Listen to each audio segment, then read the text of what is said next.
बिस्मिल्लाहिर्रहमानिर्रहीम, अस्सलाम वालेकुम। कैपिटल स्मार्ट सिटी पर एक और जबरदस्त वीडियो के साथ आपका मेजबान तस्लीम स्मार्ट एंड मैक्सिमम खूबसूरत लड़का सुहेल दी आयरन मैन जाफरी एक मरतबा फिर से आपकी खिदमत में हाजिर है। इसी उम्मीद, यकीन और दुआ के साथ कि आप लोग जहां पर भी होंगे बिल्कुल ठीक ठाक होंगे। जनाब, कैपिटल स्मार्ट सिटी के बारे में लोगों ने काफ़ी ज़्यादा कमेंट्स किया और एक चीज़ जो काफ़ी रेपिटेशन के साथ सामने आ रही थी वो बड़ा एक इंटरेस्टिंग किस्म का आर्गुमेंट या कमेंट था कि कैपिटल स्मार्ट सिटी एक ऐसा प्रोजेक्ट है जहां पर इन्वेस्टर के लिए कुछ नहीं है, सट्टेबाज के लिए कुछ नहीं है। यहाँ पर जो एंड यूज़र होगा ये प्रोजेक्ट बना ही उसके लिए है और सिर्फ उसी का फ़ायदा होगा। इन्वेस्टर जो यहाँ पर आएगा, सट्टेबाज जो आएगा, उसके लिए कोई मौका नहीं है क्योंकि ये प्रोजेक्ट उनके लिए बना ही नहीं है। एंड यूज़र का प्रोजेक्ट है, सिर्फ और सिर्फ एंड यूज़र को इससे फ़ायदा होगा, बाकी सारे ऐसे ही हैं ये वो। और समहाउ इस आर्गुमेंट को कंपनी के लिए एक पॉजिटिव चीज़ बनाकर पेश किया जा रहा है, which by the way baffles me कि यार एक ही चल रहा है।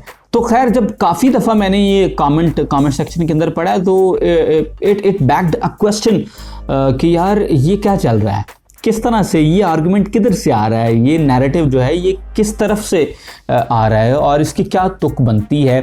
तो सबसे पहले तो मैं आपको ये बताता चलूँ कि ये जो कैपिटल स्मार्ट सिटी है ये एक नॉन प्रॉफिट ऑर्गेनाइजेशन नहीं है, क्योंकि सिर्फ और सिर्फ नॉन प्रॉफिट ऑर्गेनाइजेशंस ही ऐसी होती हैं जो कि अपने यूज़र या कस्टमर के लिए बनी हुई होती हैं और उनको अपने प्रॉफिट से किसी किस्म का कोई सरोकार नहीं होता। उनका मकसद ही सिर्फ और सिर्फ खिदमत खल्क होता है।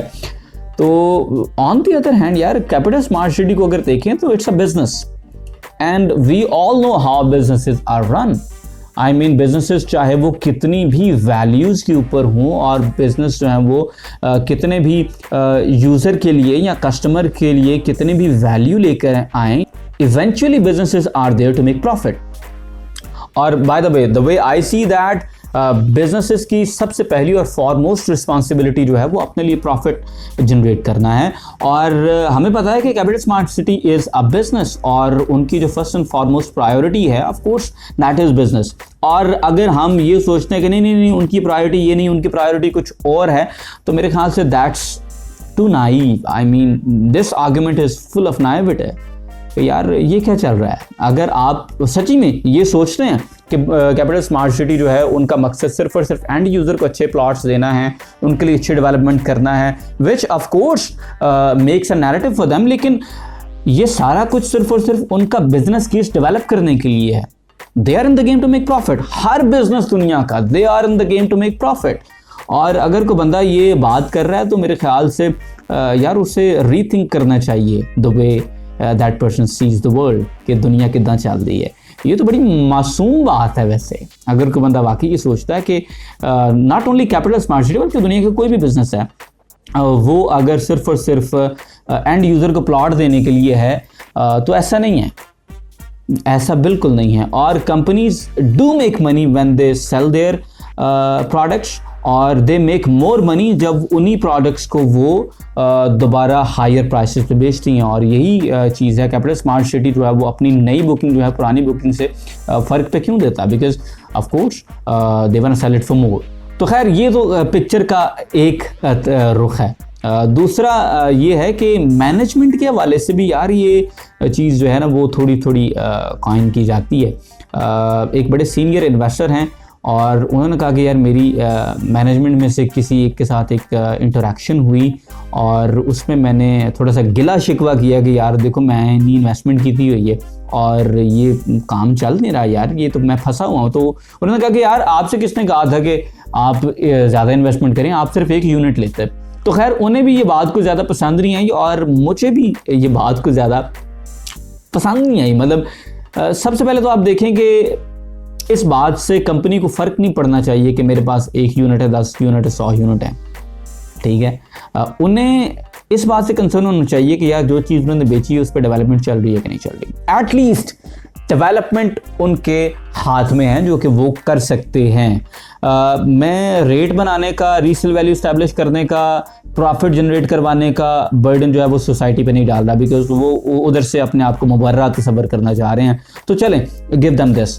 लेकिन सर एटलीस्ट फिर आप उन प्लॉट्स को डेवलप तो करें ना, जो ब्लॉक्स आपने लॉन्च कर दिए हैं और जिनके पैसे आप ले रहे हैं, फिर मैनेजमेंट को एटलीस्ट चाहिए कि उन ब्लॉक्स को तो डेवलप करे और फिर अपनी सारी की सारी जो उनकी एनर्जीज हैं वो उनको सिर्फ और सिर्फ डेवलप करने पे लगा दें, ना कि नए ब्लॉक या अपने लिए कोई नई लैंड एक्वायर करने के। तो उस चीज़ से फिर सोसाइटी को बाहर निकलना चाहिए और सारी के सारी एनर्जीज जो हैं इस बात पे लगा दें कि यार आपने वो प्लॉट जो हैं वो लिए हुए हैं, उनको आप डिलीवर करना है, क्योंकि आपने लोगों से पैसे लिए हुए हैं। तो अगर सोसाइटी ये नहीं कर रही तो इसका मतलब फिर ये है कि कहीं ना कहीं कॉल ऑफ फेल के अंदर तजाद जो है वो दिखाई दे रहा है। लेकिन खैर बड़े और फैक्टर्स भी इन्वॉल्व होते हैं, और इसके साथ साथ अगर हम देखें कि चल क्या रहा है, फिर एक्चुअली क्या हो रहा है।